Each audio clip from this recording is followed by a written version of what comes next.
Hello BookTube and welcome to my bookshelves.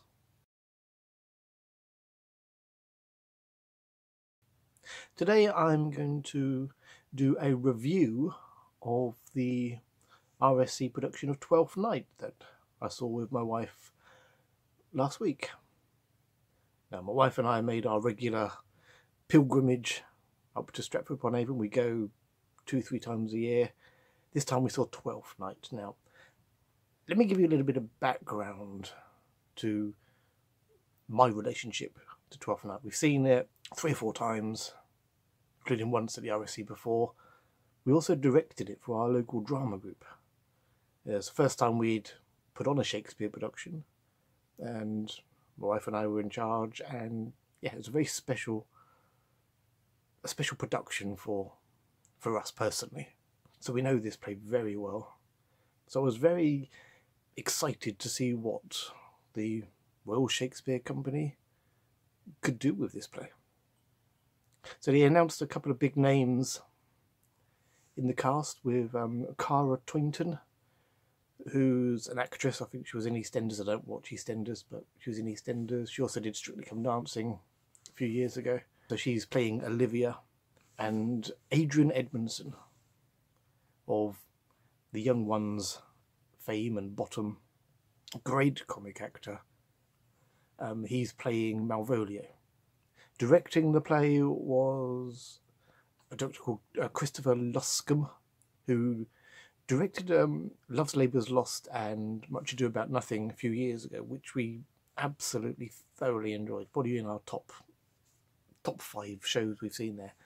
Superb production, so he really looking forward to seeing what he could do with it. Same production team and same musical director, Nigel Hess, well known as a film director, and so he was back doing all the music for this production. So on paper it sounded brilliant, and we were very, very excited to go and see this production.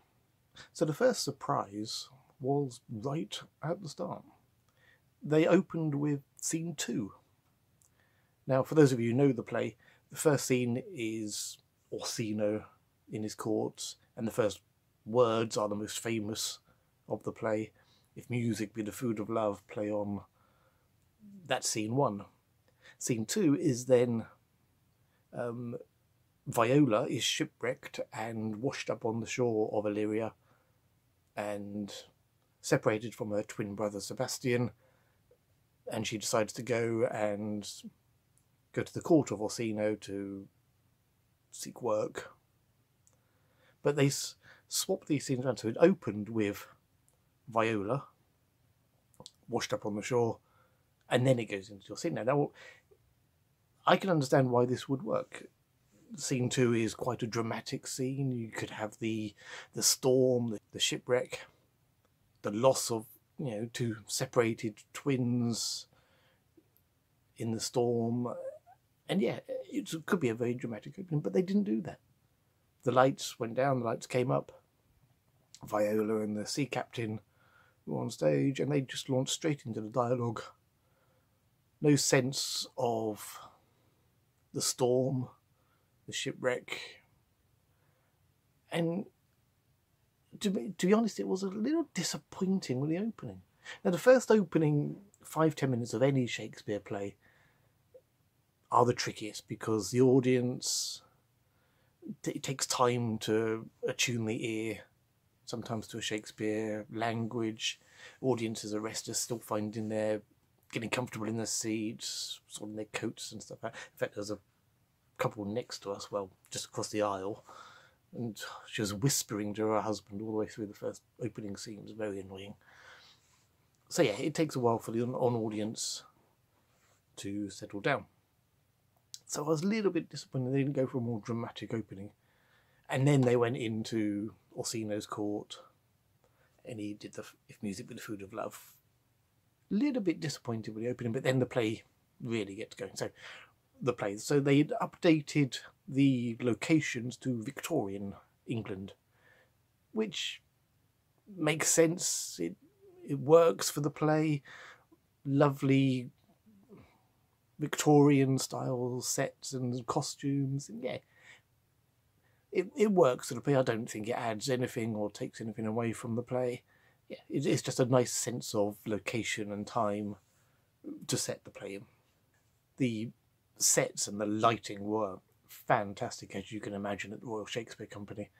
They can have a big backdrop, which is the outside of a big Victorian country manor, so you're in the garden of it, and then that can disappear, fly up, or go back, and another whole set can be flown in or come in from the side, so then you're inside the manor, so you've got a big fireplace and all the furniture, and then you've got trapdoors in the floor, so furniture can come up from below and things can be flown in down from above. And yeah, absolutely amazing. At one point they're at a Victorian train station, so you've got the carriage of a train at the back, you've got a big Victorian style clock that comes down from above, and it's absolutely visually stunning. So after the first few scenes we get into the main plots, and there are really two plots of Twelfth Night that sort of overlap each other. So we're into the country house, and Olivia's drunken uncle, Sir Toby Belch, played brilliantly by an actor called John Hodgkinson, which we've seen him before in a few plays. And he normally, Sir Toby Belch is played as a real comic drunken uncle type character, but John Hodgkinson brought a real sense of menace to this character, and yes, he played it comically, but the duping of Malvolio and getting his revenges on Malvolio, you had a sense that Sir Toby Belch really wanted to humiliate and hurt Malvolio, and it was a real menace to him, which I had never seen before. And yeah, I thought it was really well done. He's helped by Sir Andrew Agutic, played by Michael Cochrane, who I know as Oliver Sterling from The Archers, and he was really funny, great comic actor. Surprisingly for me, a comic actor, because Oliver Sterling's not really a comic part in The Archers, but he was very good physical comedy. They're also helped by the maid Maria, played by Vivian Parry. Very well done.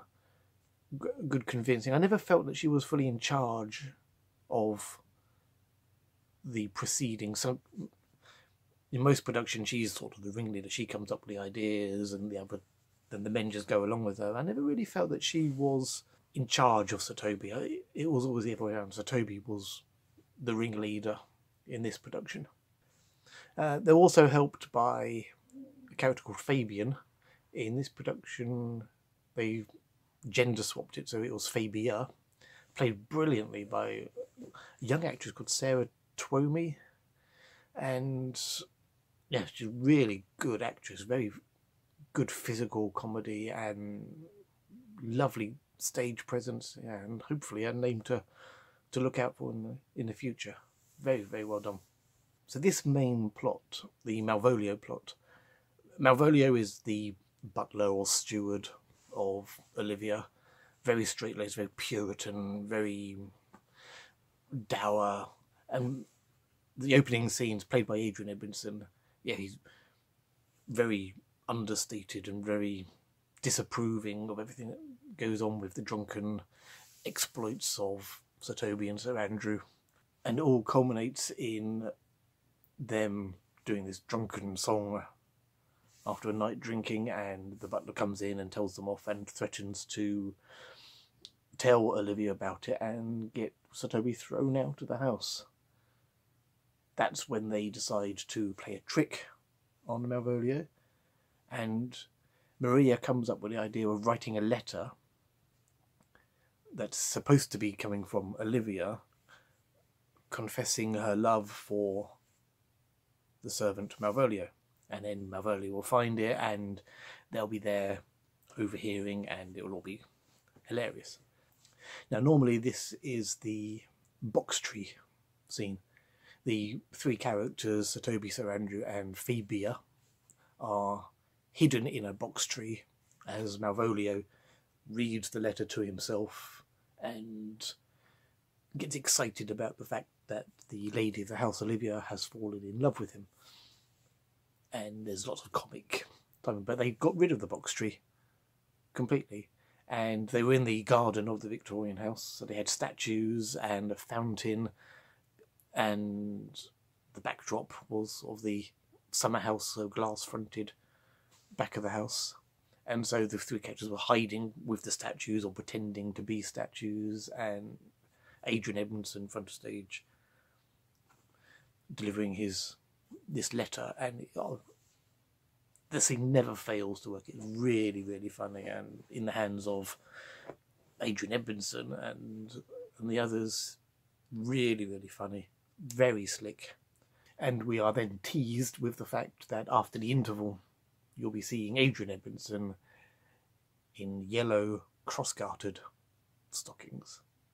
Now, the other storyline that goes along with this is the story of Viola, who is separated from her twin, Sebastian, and she goes to work for Orsino, and she's dressed up as, and to get employment she dresses up as a boy, as all Shakespearean comedies they do.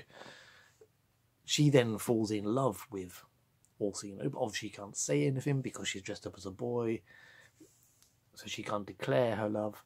Orsino is trying to marry Olivia. Now, Orsino in this production is played as sort of an Oscar Wilde type character, and he falls in love with Viola, who is dressed as a boy. So he falls in love with the boy Viola, and Viola is sent to declare his love for her to Olivia. So slightly complicated, but sort of a love triangle going on there. And the girl playing Viola was just absolutely superb. You could sense her frustration and desperation and anguish having to go to Lady Olivia and try to persuade her to marry Orsino, who Viola loves. Very, very powerfully done from all of those. To complicate matters even more, Olivia falls in love with Viola, who is still dressed as a boy at this point. Now, this second plot, although superbly done, well acted, is overshadowed, I thought, by the Malvolio plot, the comic plot, as it normally always is. People enjoy the comedy parts more than the love triangle part, but I thought it was really well handled by all of the three main actors. Kyra Taunton was suitably, because the character is in mourning at the start for the loss of her father and brother, so she's in mourning, so she's very dismissive of Viola at the start, dressed all in black. And then as it goes on, as she falls in love with Viola, you see the character change, and it's a very subtle change, but really effective, and you suddenly realise she's in love with this character. And the costumes of Kyra Taunton were amazing, absolutely wonderful costumes. Comes in this nice purple lace dress, and it's just, the costume was superb.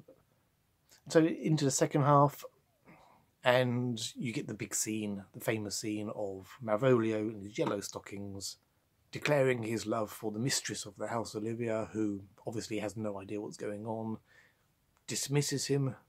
He's then taunted by Sir Toby, Sir Andrew and Maria, and bullied, and sort of has a breakdown, really. Now, the yellow stocking scene was hilarious. Adrian Edmondson starts a little song just on his own, and then goes to move off.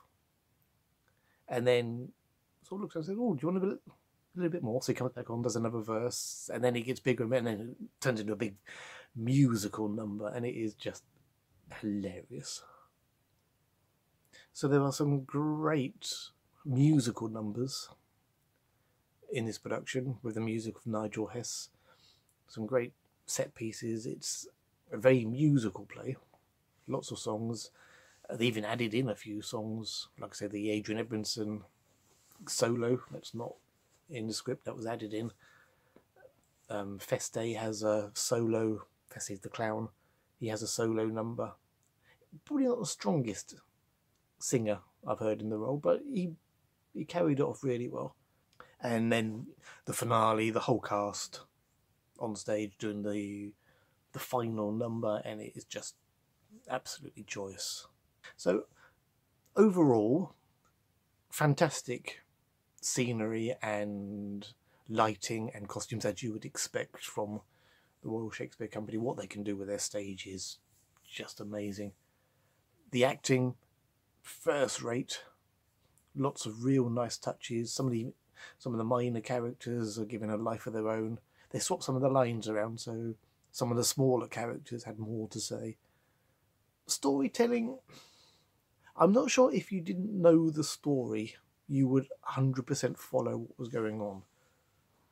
The whole part about the shipwreck and those twins being separated, I'm not sure was as clear as it could be if you didn't know the play. And the fact that one of the characters is arrested halfway through, again, there was no real explanation as to why. They cut out a part of the script there, so there was no real explanation as to why he was being arrested. You'd probably need to brush up on the story if you were going to go and see this, if you didn't know the story already. But if you can, go and see this live at the RSC, do. But it's also being broadcast into cinemas live next year on Valentine's night, February the 14th. So if you can't get up to Stratford and go and see it live, definitely go and see it at your local cinema. Really funny. If you can get to see it, I definitely recommend it. So that was my RSC 12th night review. If you've seen it or if you're planning to see it, comment down below. And in my next video, I'll get back to book reviews. I'll do a book haul because I bought a lot of books in Stratford. So I might do a book haul in my next video. Anyway, I shall see you in the next one. Thank you for watching.